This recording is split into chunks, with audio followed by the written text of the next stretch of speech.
Hola gente, estamos aquí para explicar un texto de Kant, concretamente un texto que diferencia entre el imperativo categórico y los imperativos hipotéticos. Si os fijáis, es un texto que a priori suele presentar alguna dificultad, especialmente por cómo hace referencia a los imperativos hipotéticos y sus diferencias, ¿no? Con respecto a lo que sería ese imperativo categórico al que hace referencia justo al final. En esa parte subrayada que, como sabéis, es la que indica o la que marca, bueno, pues seguramente el eje central en torno al cual debe de girar todas las ideas del texto que estamos trabajando. En este caso, fijaos que bueno, ese final hace referencia a la definición para Kant, una de las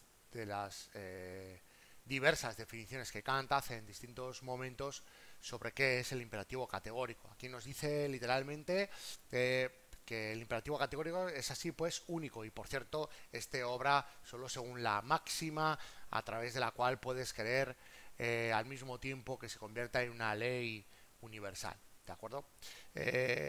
Actúa de tal modo, ¿no?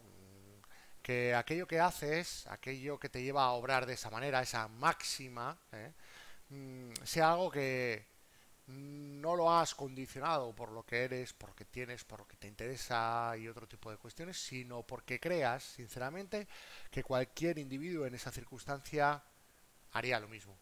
Cualquier individuo incondicionado también, ¿no? Lo que pretende este tipo de imperativo es objetivizar, ¿no? Aquello al máximo posible, aquello que sabemos que no es factible, pero que debemos de intentar, ¿no? Actuar de esa manera. Pero el texto empieza por definir qué son los imperativos hipotéticos, qué es un imperativo hipotético.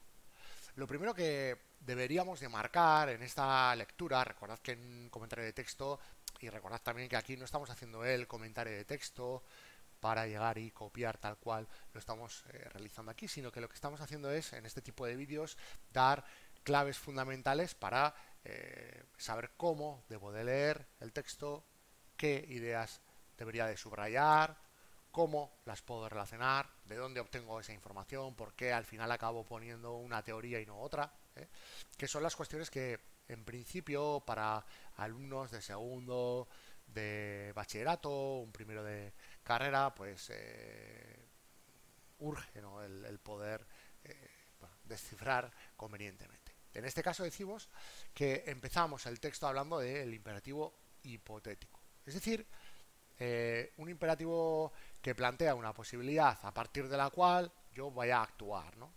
Yo siempre digo en este caso que cuando hablamos de imperativos hipotéticos estamos hablando del sí. Si se da esto, si quiero tal cosa, entonces actuaré de esta manera. ¿De acuerdo? Hay una relación con respecto a algo que nos condiciona. Bueno, esto que utilizo yo para explicarlo en clase, fijaos que, bueno, en el propio texto que aquí estamos analizando, Kant también hace mención a él. Fijaos que en la primera línea y media dice, cuando pienso un imperativo hipotético en general, no sé de antemano qué contendrá, hasta que me está dada la condición. Fijaos ese aspecto condicional del sí que os decía antes. Bien, pero además añade, si pienso un imperativo categórico, sé enseguida qué contiene. ¿De acuerdo? Que es aquello que nos lleva a actuar siguiendo esa máxima que entendemos por universal y que, fijaros cómo aquí lo va a vincular Kant y lo va a equiparar al ámbito incluso legal, ¿no? Eh, Pensad que esto tiene que ver sobre todo con ese momento en el que, bueno, en el que Kant descubre, ¿no? que el juicio que la razón hace de sí misma, pues ya había separado lo que eran los fenómenos de los noumenos. Recordad que, en definitiva, en el caso de los fenómenos, debo suponer necesariamente, bueno, en orden al conocimiento, pues el principio de causalidad como una relación necesaria de todo fenómeno de la experiencia. Y de ahí entiende que en el segundo caso, en el caso de los noumenos, puedo pensar sobre ellos, aunque no conocerlos, pero sí que dice, bueno, ¿por qué no? Es lícito suponer, ¿no? La existencia de un principio de al menos igual rango que el de la causalidad, ¿no?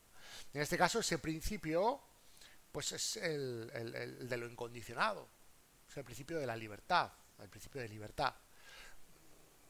Kant lo descubren en realidad a través del conocimiento práctico. Es decir, aquel que lleva a regular mi conducta, ¿no? Que es de lo que estamos hablando en este caso, ¿no? El que depende definitivamente de un imperativo de mi voluntad. Y es en el ámbito de la moralidad donde yo construyo, ¿no? De un modo autónomo, libre, en definitiva, los principios de acción. ¿Recordáis esa definición en la que decíamos actuar tal? Bueno, esas máximas, esos imperativos, en definitiva, ¿no? Que regularán mi conducta en el orden conveniente, de cara al bien o al mal, como objetos propios de la ética. Fijaos, por lo tanto, que aquí hablamos de lo incondicionado, hablamos de la libertad, el principio que fundamenta realmente la posibilidad de la moralidad, que yo realmente descubro en mí. Como de alguna manera sirve de base para esa constitución del imperativo que ya hemos mencionado anteriormente, ese imperativo categórico. Porque recordad que de alguna manera estamos hablando de una ética formal, ¿no? Las éticas materiales son hipotéticas, están condicionadas, actúan en base a premios y castigos, presentan el contenido del obrar correcto o prohibido. Son materiales aquellas que fijan un bien supremo como criterio de bondad. Esto es especialmente importante, ¿no? en nuestra conducta. Los actos, en definitiva, nos va a decir Kant, son buenos si nos acercan a la consecución de ese bien, ¿no? En el caso de los imperativos hipotéticos y concretamente de las éticas materiales. Y por tanto, y esto sí es lo importante en relación al texto que estamos viendo, ¿no? Cuando nos dice no queda sino la universalidad de una ley en general, ¿no? A la cual debe ser conforme la acción de la máxima, perdón, de la acción, y únicamente esa conformidad es lo que el imperativo representa como necesario, ¿no? Frente a la universalidad del final del texto que nos dice, bueno, pues precisamente las éticas materiales nunca podrán ser universales, ya que están condicionadas al placer del fin. Es, por lo tanto, la misma libertad y el imperativo categórico la que nos da esa condición fundamental. ¿De acuerdo?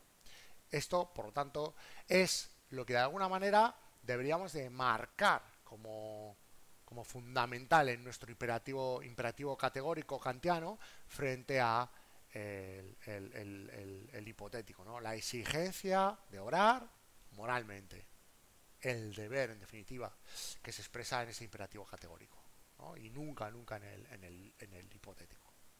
Cualquier máxima, recordad, ha de ser tal que el sujeto pueda querer que se convierta en norma para todos los seres humanos, en ley universal. Solo el ser humano, en tanto que ser racional, fijaos, ¿no? Que estamos ya en esa parte, ¿no? Es lo que nos va a llevar más tiempo de comentario, ¿no? La parte final subrayada, ¿no? Solo el ser humano, en tanto que ser racional, es fin en sí mismo, libre.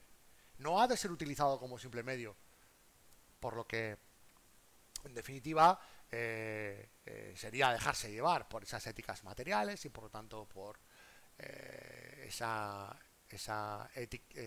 esos imperativos hipotéticos, ¿no? La exigencia moral de obrar por respeto al deber que nos da la libertad. Ese es el imperativo categórico como principio de razón que hace posible un deber que carece de criterios de determinación materiales. En el deber, la razón práctica o voluntaria es autónoma, se da las leyes a sí misma. Esta es la clave fundamental del texto que aquí estamos analizando.